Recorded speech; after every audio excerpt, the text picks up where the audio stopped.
Good afternoon, everyone. I have a special topic to talk about today, and it's called learning the piano, which is very appropriate timing given the previous performance. Not just the piano performance, but even the talk before mine, because they are all connected to what I'm about to talk about. When I was young, much younger than today, when I had black hair, and there was less of me, I used to be in college. I'm sure you're going through the experience right now, some of you at least. And one of the big things in my life was to learn to play the guitar. Not because I wanted to be a musician or because I wanted to, compose great pieces of music, but because any guitarist would attract girls.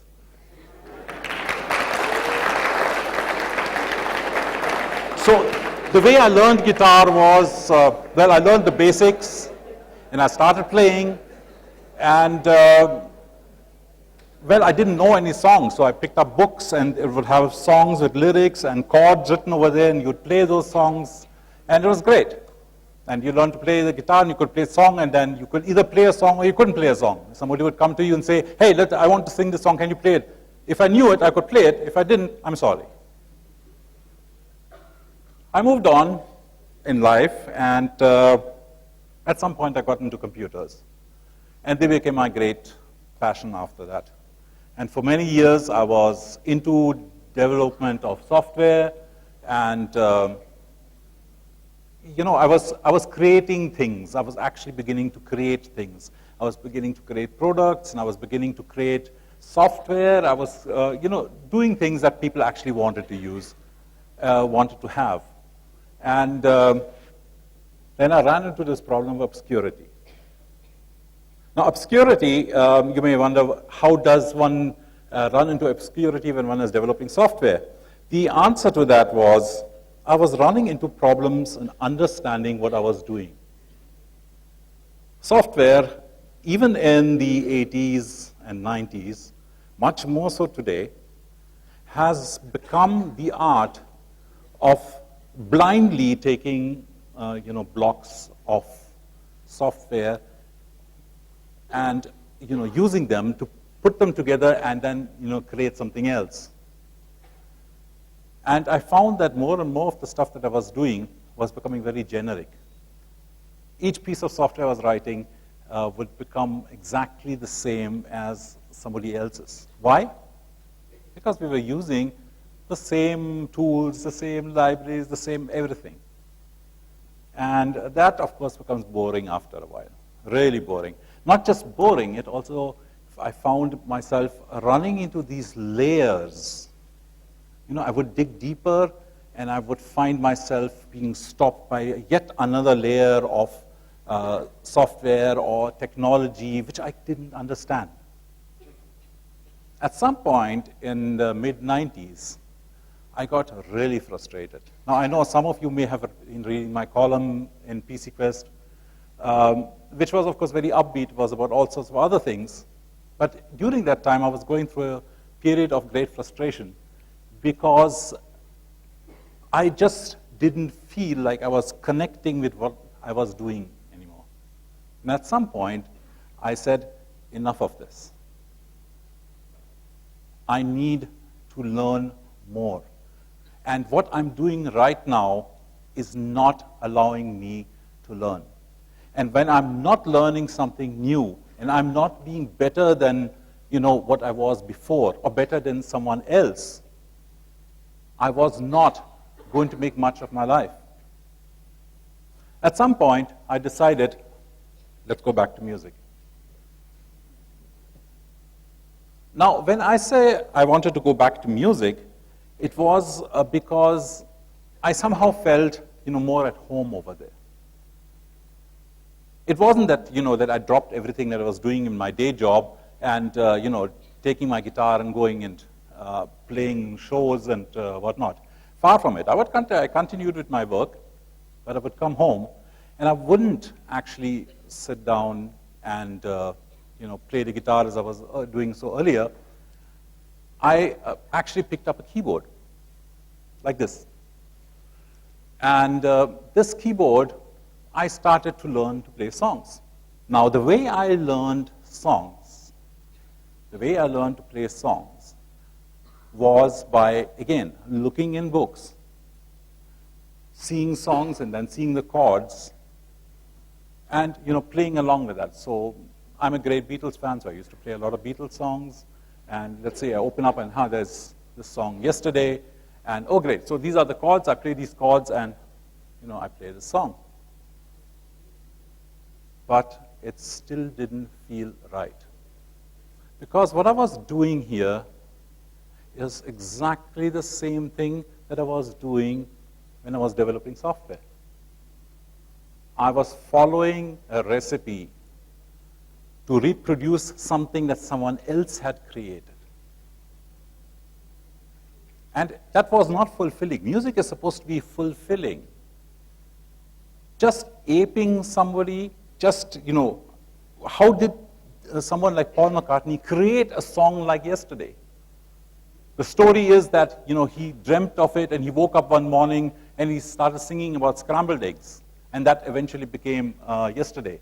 But that undermines the totality of the musician that he is. He knows music. I didn't know music. I'm not saying that today I do, but at that point it was really, really bad, because in no way could I ever create something like people who had the gift, what I called the gift of music. And I started digging in a little bit, and I realized that one of the problems that I had with the way I was playing music was precisely this automated way.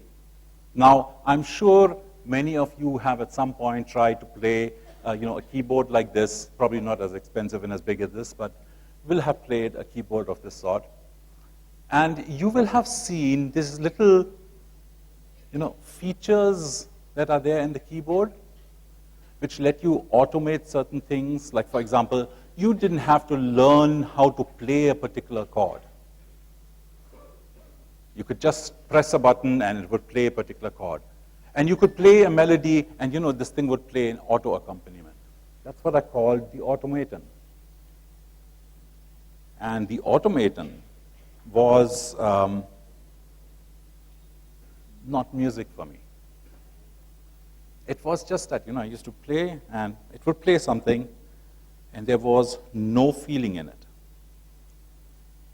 It was something someone had programmed into the keyboard years before, far, far away, who doesn't know me, didn't know what kind of mood I wanted to create or wanted to produce. I felt exactly like I was playing, like I was writing software in the mid-90s and early 90s and in the 80s. I needed to learn how to play. Not just play, I needed to learn music. So I did something that was very, very hard for me at that point in time.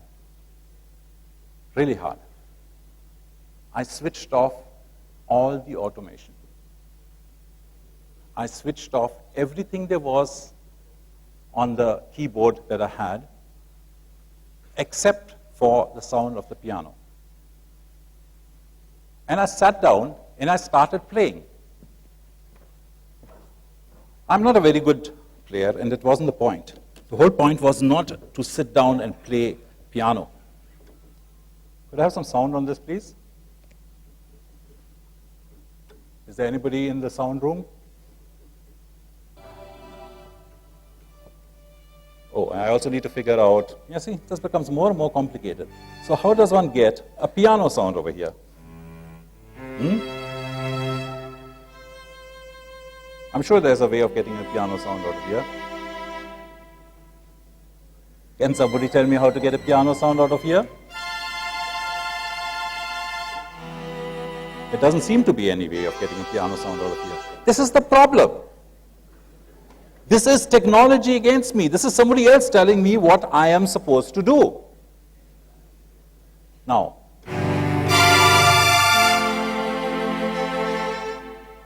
So I sat in front of this thing and started playing.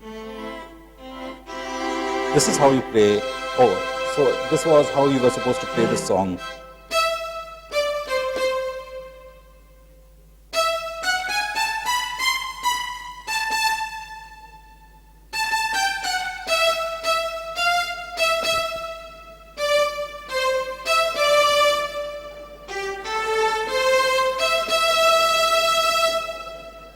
This is not music.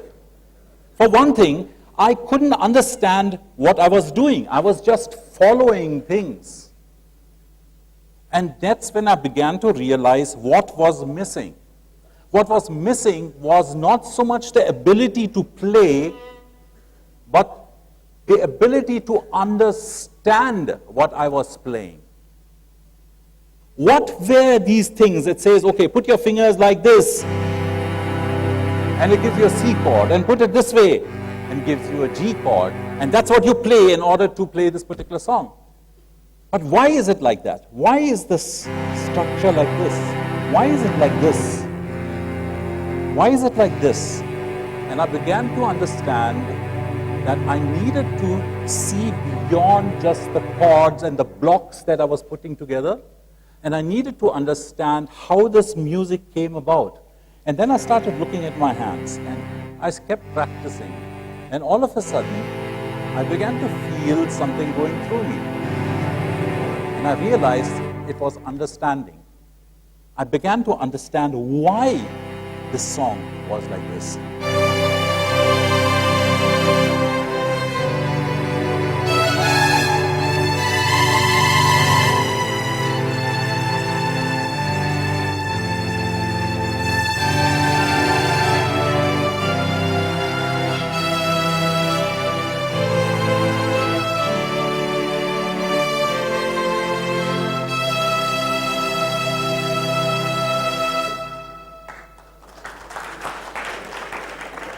What had changed? That was exactly the same thing I was playing before. Yet, all of a sudden, I could feel, I could understand what I was doing. Why? Because I threw away all the automation. I threw away all the stuff that was trying to help me in doing my job, but was actually preventing me from what I wanted to do, stopping me from what I wanted to do. And I gave away all that and dug right down to the bottom, understood the basics of what I was doing. And that's when I began to realize what was wrong with the way I was developing software earlier. Technology is art. Many of you here are in the engineering line and consider yourselves engineers. But you will never be an engineer until you consider what you're doing as an art form. And that is the point. You can't do that anymore. In this world of software, you cannot do what you need to do in order to be able to create great software, great products.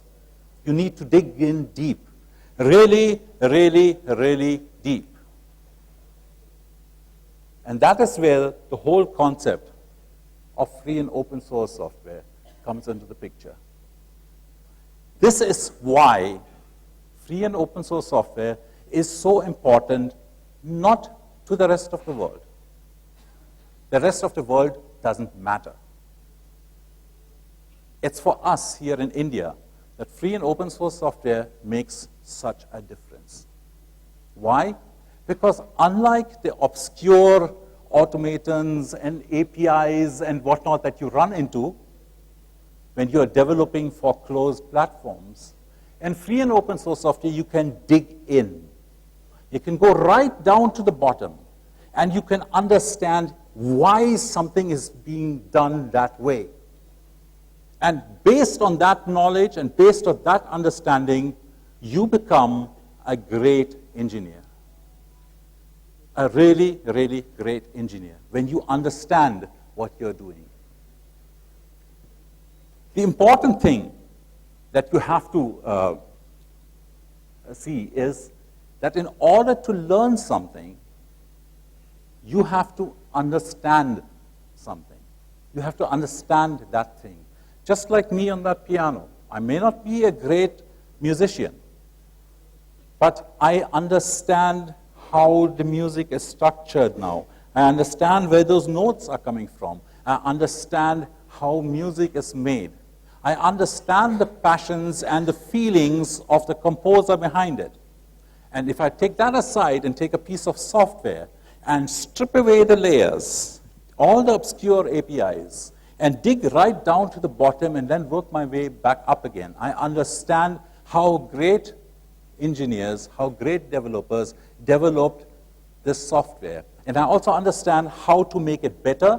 I understand how to make it faster. And I suddenly see opportunities to create products that are far better than anything that has existed before.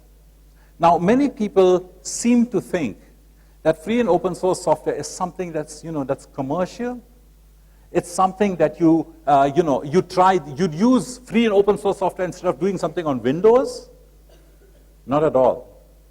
That's not what it's about. Free and open source software is there to teach you to understand. It lets you see how the technology that you're going to be working with for the rest of your life is built. This is my point. This is my idea for India. Stop teaching yourselves APIs. Oh, if I make this particular call, then that's what's going to happen, and that's all. I don't have to bother about what happens underneath. You have to bother. You have to understand. Because unless you understand what you are doing, you can never do it right. I may not be the greatest musician on earth, and I may not be the greatest programmer on earth, but I can play little songs and feel them, and I can write software and develop products that other people want to use. Wouldn't you want to be in the same place some point? Thank you.